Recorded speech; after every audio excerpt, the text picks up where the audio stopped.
There are 10 characters to type in, pubmed.gov, all right? You type that in your browser, and what comes up is a screen that looks like this.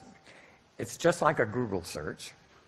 The difference is, this is not searching everything that anybody and his neighbor has posted on the internet. This is searching the peer-reviewed, published biomedical literature, not just from this nation, but from the entire planet.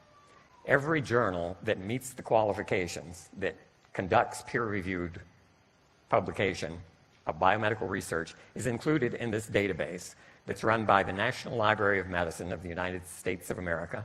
PubMed.gov is your tax dollars at work, and it's probably one of the most efficient and useful uses of your tax dollars. There are many, but this is up there. And it's an outstanding contribution of this country to the well-being of the entire planet, right?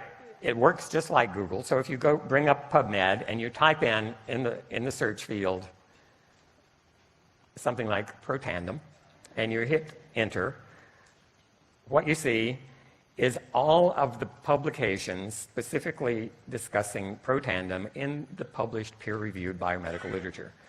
And you might expect there would be hundreds because you may not have a feel for how this thing works. 6 is a very substantial number for where we are and how long we've been at this. Let me tell you, if you'd done this search 1 year ago, there were 3.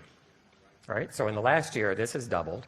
There's a 7th waiting in the wings, and I hope soon you'll see a 7th paper there.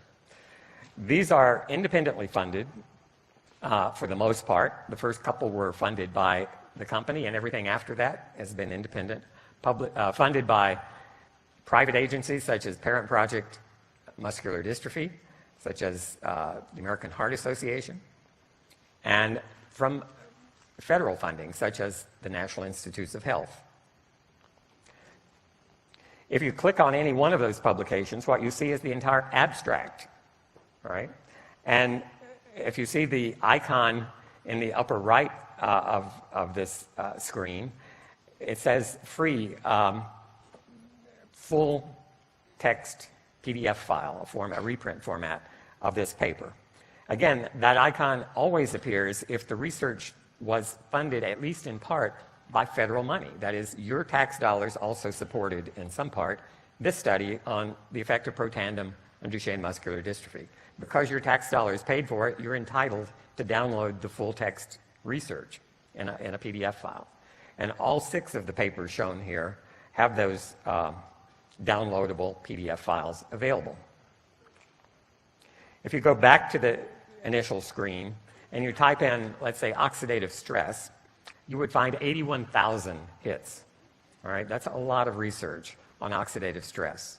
Protandim is aimed at reducing oxidative stress, but you can search more focused on the term Protandim or more broadly on the term oxidative stress. If you type in oxidative stress and any medical condition that comes to your mind, you'll get, again, a number of hits. If you in this case, oxidative stress and dialysis, which is a procedure that people undergo when they're in kidney failure, you find an amazing 1,113 publications on oxidative stress and dialysis.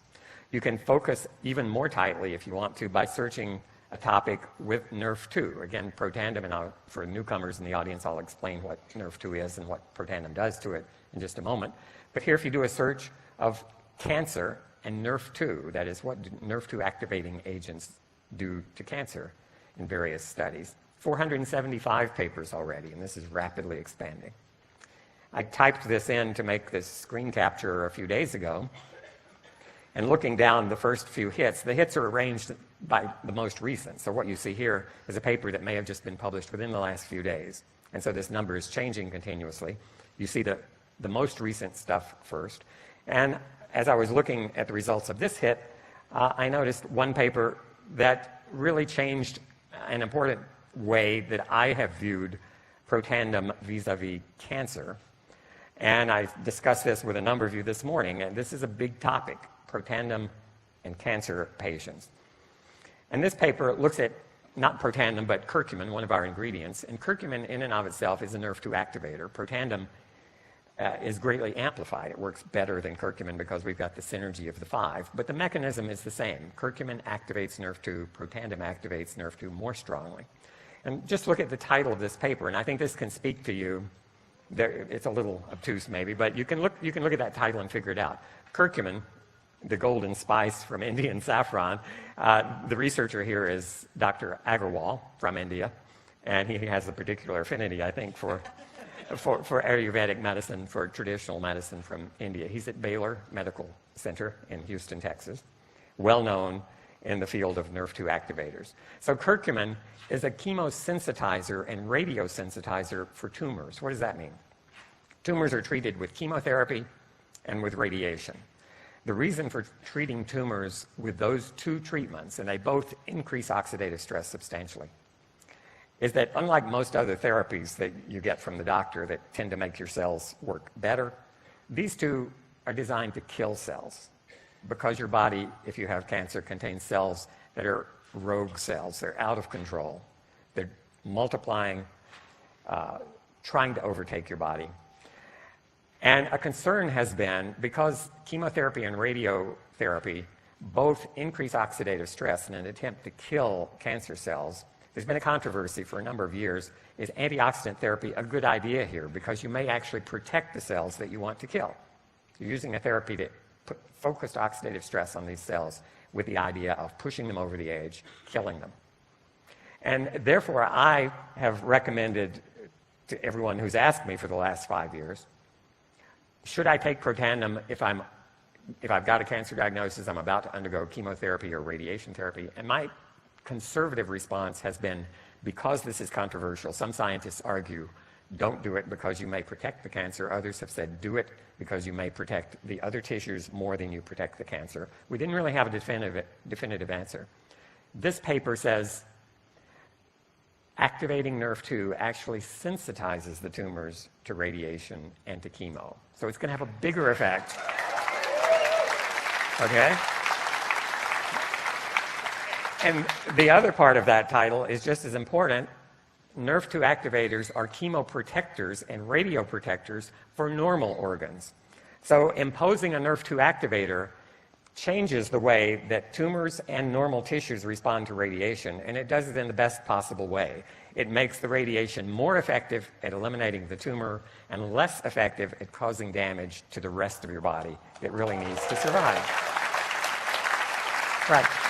So again, what's my point here? This is a changing scenario. Every week, I do these searches myself. I look at the most recent new papers that have just hit the press, and this is the kind of thing I learn.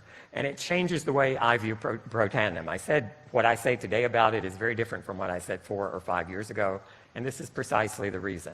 We're in the middle of a rapidly changing field, and we need to stay tuned to this company and to sites such as PubMed.gov to get the latest information. So don't just sit back and say, I learned about Protandim a year ago, I'm going to use what I learned then. You need to keep at it. I wish it were simpler, but it isn't. It's complicated, so hang in there. Do your best to keep up with this. Do your best to use this as an impressive tool.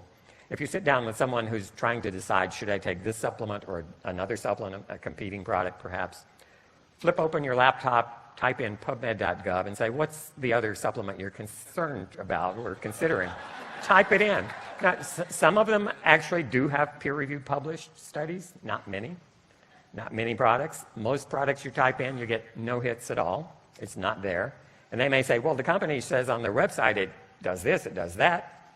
Okay, if it's true, they should submit it to a journal. They should get a peer-reviewed published paper. Then it will mean something. All right? So use these tools. They are very, very powerful.